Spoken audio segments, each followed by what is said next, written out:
Hai teman-teman semuanya, Assalamualaikum warahmatullahi wabarakatuh. Welcome back to Emilia Story. Selamat datang kembali ya. Untuk kalian yang baru aja kenal sama aku, hai, salam kenal, aku Emil. Aku ibu dari 2 orang anak, ada kakak Aira, ada adik Arzan. Nah, ini kita sekarang tinggal di Abu Dhabi dan ini habis asar sekitar jam 4 sore ya, mungkin lewat sedikit gitu ya. Ini aku mau ajakin anak-anak untuk main di playground dekat rumah kita, dekat tempat tinggal kita gitu ya. Kita tinggal jalan aja, kurang lebih 5 menitan lah. Nah, for your information teman-teman, ini aku baru pindah juga ya, baru belum sampai sebulan di sini. Jadi aku masih belum terlalu hafal daerah-daerah sini, cuma tahu antara ke rumah sama ke playground deket rumah sini aja. Nah, teman-teman, untuk kalian yang belum subscribe, tolong di-subscribe dulu ya, karena subscribe itu gratis, dan juga nyalahin tombol lonceng pemberitahuannya supaya kalian bisa update setiap kali aku upload video terbaru. Nah, di sini seperti yang aku ceritain di video sebelumnya, di sini aku ketemu teman baru, ada 2 orang pengasuh di rumah ini yang datang dari Indonesia atau negara asalnya adalah sama kayak aku, negara Indonesia. Jadi aku nggak terlalu kesepian, jadi setiap sore bisa kita ngobrol-ngobrol pakai bahasa Indonesia, karena jujur di sini kan jarang banget orang Indo ya, jadi agak kangen juga untuk bisa ngobrol sama orang lain dengan pakai bahasa Indonesia. Karena aku di sini selalunya pakai bahasa Inggris gitu ya teman-teman, kan Arab juga ya aku nggak paham juga sih ya, cuma naam sama la doang. Nah, ini kebetulan kita main-main sama anak yang diasuh sama orang Indo, teman aku yang baru itu yang kemarin aku ceritain. Nah, dia lagi ambil sesuatu ke dalam, jadi ini dititipin ke aku dulu. Anaknya sih baik ya. Terus ini juga Aira happy, dia ada temennya juga, jadi main bareng. Anyway, sebenarnya di video ini aku ada ngobrol-ngobrol agak lama sama si mbak penjaga anak ini yang dari Indonesia itu ya teman-teman. Kurang lebih sih obrolannya tentang kehidupan dia di sini, gimana ceritanya dia bisa kerja di sini, dan gimana peraturan yang dikasih sama majikannya di sini. Pokoknya ya seputaran tentang kehidupan TKW di Abu Dhabi lah teman-teman ya. Jadi for your information, ini aku memang sengaja matiin audionya supaya kalian nggak bisa denger full obrolan kita, karena menjaga privacy juga ya. Dan di sini aku akan mulai pakein stiker-stiker kayak gini ya teman-teman, nggak apa-apa ya, karena di sini nggak boleh sembarangan ngerekam anak orang, terutama orang-orang yang lokalnya sini ya teman-teman. Nah, jadi ini untuk privacy mereka aku sengaja blurin. Cuma di sini aku akan rangkumin tentang informasi apa aja yang bisa aku share ke kalian. Jika kalian berniat atau ada niatan untuk pergi ke Abu Dhabi atau Dubai sebagai tenaga kerja wanita gitu ya. Nah, jadi untuk kalian yang mau pergi kerja ke sini, kalian bisa pakai agensi resmi ya teman-teman. Ingat ya, kalau mau aman pakai agensi resmi yang memang menyalurkan tenaga kerja ke UAE atau Uni Arab Emirates, di mana kantor ketenaga kerjaan yang bisa menyalurkan kalian sebagai TKW ke sini itu untuk masing-masing kota aku rasa beda-beda alamatnya ya. Cuma aku kurang paham kalau di Indonya gimana caranya. Nah, kalau di sini itu pusatnya di Ras Al Khaimah. Di situ ada satu agensi yang memang menyalurkan tenaga kerja dari Indonesia, terutamanya TKW gitu ya teman-teman. Dan untuk kalian yang penasaran, enak nggak sih kerja di sini sebagai TKW? Jawabannya adalah tergantung nasib kalian ya teman-teman, karena nggak semua majikan itu baik, nggak semua majikan itu jahat, dan juga ini berlaku untuk di semua negara, bahkan bahkan di Indonesia pun itu tergantung kan ya, majikannya kan beda-beda orang juga, meskipun dia sama-sama orang Indonesia, ada yang baik, ada yang loyal, ada yang pelit, bin medit, ada yang rese, ada yang gitu-gitu kan. Nah sama di sini juga. Nah untuk pengalaman si mbak ini juga ya, temen aku ini ya, dia alhamdulillah sih dapat majikannya yang baik. Jadi dia ngurus pasangan suami istri gitu sama 2 orang anak. Rumahnya juga nggak terlalu besar, jadi otomatis pekerjaan bersih-bersihnya nggak terlalu banyak kan teman-teman ya. Terus habis gitu untuk masak sendiri mereka ada yang masakin khusus. Jadi mereka ini mbak ini cuma khusus jagain anak sama nyetrika dan bersih-bersih rumah. Untuk masak segala macam udah ada bagiannya masing-masing. Nah kemudian di sini di rumah ini tuh ada sekitar 4 orang Indonesia ya. Nah ini pun di satu rumah ini pun mereka beda-beda majikan dan beda-beda nasib. Nah alhamdulillah si mbak ini kan seperti yang tadi aku bilang, dapatnya majikannya yang baik. Jadi dia di luar gaji yang dia dapat setiap bulan, dia kadang juga dapat bonus kayak dibeliin HP, terus juga dikasih uang tambahan di setiap hari raya untuk beli baju gitu teman-teman. Nah tapi namanya juga kerja di orang gitu ya, apalagi di luar sini, jadi mbaknya merasa capek gitu kan. Sebenarnya sih kerja dimanapun ya pasti capek ya. Aku pun dulu kerja di rumah sakit meskipun sebagai bidan gitu kan, tetap ya yang ngerasa capek dan ada masa jenuhnya juga, pengen segera berakhir gitu atau pengen liburan yang lama gitu. Tapi kalau dibilang kangen sekarang kerja lagi atau enggak, ya kangen juga sih, ada kangennya juga. Tapi kadang juga ya memang ada masa yang aku ngerasa ya udah capek banget gitu. Nah sama-sama aja kayak mbaknya ini, akhirnya dia mutusin untuk selesai kontrak sebelum Ramadan. Dia minta pulang sebelum Ramadan karena memang dia udah 2 tahun di sini, dan biasanya kontrak untuk pembantu rumah tangga gini 2 tahun ya teman-teman. Nah kembali lagi, pasti kalian penasaran berapa sih gaji di Uni Arab Emirates ini. Dari informasi teman aku ini, dia bilang semua rata-rata orang Indonesia itu digaji 1.200 dirham. Kalian bisa kalikan saja dengan rate saat ini ya. Nah bonus-bonus di luar daripada gaji itu beda lagi ya teman-teman, nanti tergantung majikan kalian. Terus ada juga sih kemarin aku baru ketemu sama mbak juga, dia baru sampai di sini sekitar 4 hari, sama bekerja sebagai asisten rumah tangga. Kebetulan dia beres-beres aja mungkin ya, aku nggak lihat dia bawa anak sih. Kemarin ngobrol katanya dapat majikannya kebetulan yang agak rewel, dan juga dia dia itu kerjanya masak juga, cuma dia nggak bisa masakan sini kan karena dia baru pindah gitu kan. Terus dia tuh HP-nya disita, belum dikasih sama majikan cowoknya karena katanya paspornya belum ada di si majikannya, takut mbaknya kabur atau gimana gitu kali ya. Jadi sekali lagi ini adalah tentang seberapa beruntung kalian dimanapun kalian bekerja. Kalau lagi untung dapat majikannya atau bosnya bagus, baik ya alhamdulillah. Kalau enggak ya mau gimana lagi. Kalau memang kita butuh pekerjaannya ya dijalani aja dengan sabar gitu ya teman-teman.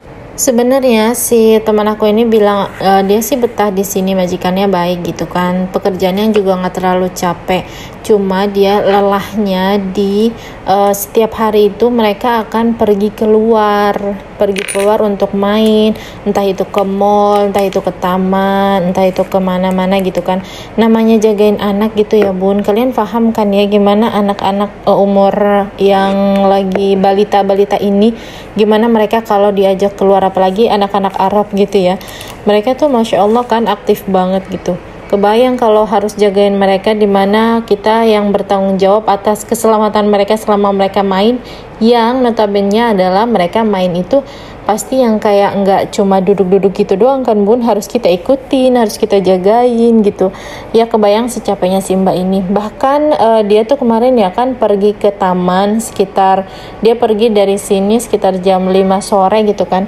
Dia pergi ke mall sekitar jam 5 sore, terus dia balik itu jam 10 malam. Nah jam 10 malam itu lanjut pergi lagi bun, kemana? Ke salah satu taman yang di sana tuh ada acara kayak Cocomelon gitu. pokoknya tempat main anak-anak gitu ya. Dan akhirnya mereka pulang jam berapa? Jam 2 pagi, kebayang. Terus besoknya akan begitu lagi Bun, cuma nggak tahu sih untuk besoknya itu mereka pulang jam berapanya. Tapi kebayang dong ya, satu hari begitu jagain anak di luar dan nggak ada istirahatnya kan kalau main kayak gitu. Kalau ibu bapaknya sih santai aja karena anaknya ada yang ngurusin gitu kan. Nah anyway, di sini aku kasih lihat kalian ada anak-anak main nih ya. Terus si anak-anak yang baju kuning ini sama yang pakai nih, nah mereka tuh berantem teman-teman, berantem yang bener-bener berantem banget.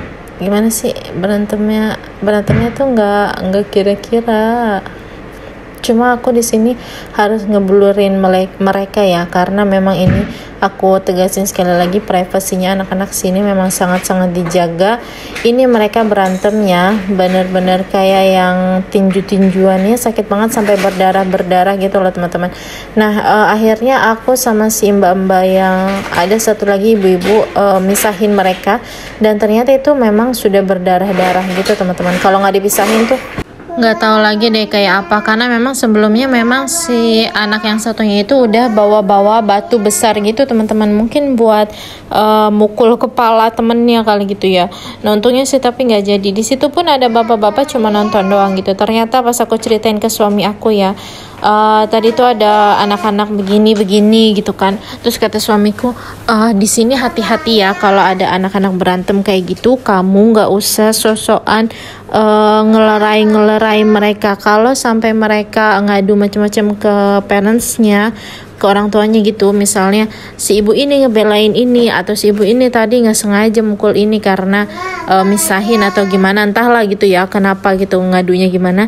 Nah bisa dilaporin ke polis gitu teman-teman. Jadi serba salah juga ya kalau mau ini sorry ya, ada suaranya Arzan lagi nyanyi kereta api tutut ke Bandung Surabaya gitu teman-teman.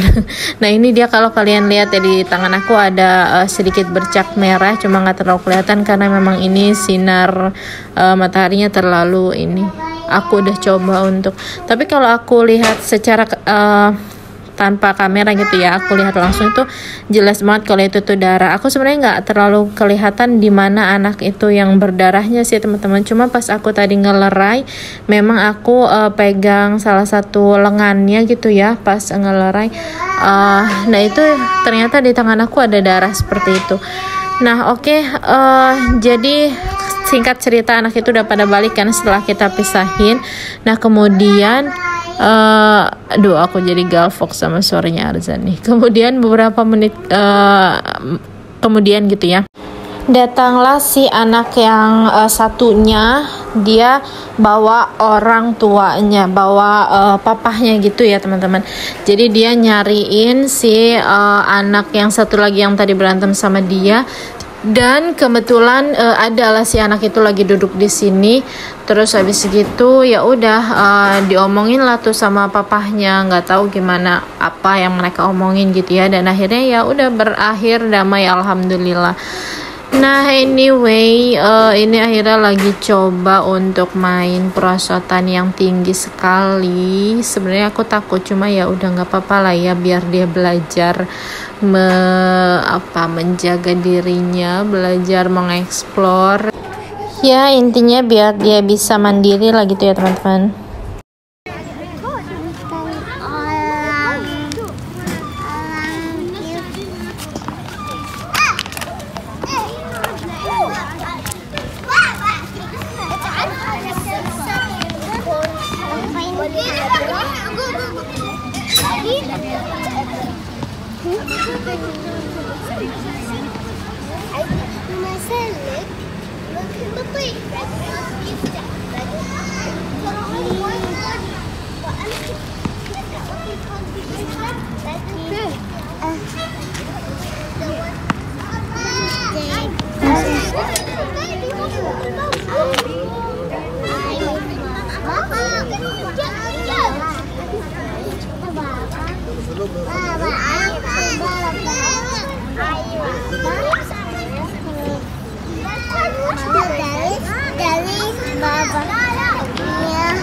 I'll show you my sister.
Nah, oke teman-teman semuanya, terima kasih udah nonton vlog aku kali ini. Sampai jumpa di vlog aku selanjutnya. Hari ini rencananya aku mau belanja ke supermarket deket rumah. Cobain nanti aku belanja ke sana tuh mau jalan rencananya. Nanti seperti apa? Kalian ikutin aja ya. Nanti aku upload di next video. Oke teman-teman, thank you for watching ya. Jangan lupa untuk di like, comment, share ke semua sosial media kalian, karena siapa tahu aja ada yang sedang butuh informasi tentang bagaimana cara kerja di Uni Arab Emirates sini, di Abu Dhabi atau Dubai pastinya, dan juga gimana berapa gajinya, seperti apa pekerjaannya, dan gimana kehidupan para TKW di sini. Jadi aku bisa share cerita-cerita aku selanjutnya. Jika kalian ngerasa ini menarik atau bermanfaat, silahkan komen di bawah ya. Jangan lupa juga untuk selalu bersyukur setiap hari yang kalian lalui dengan penuh drama ataupun baik-baik saja, tetap harus disyukuri ya teman-teman ya. Wassalamualaikum warahmatullahi wabarakatuh. Bye.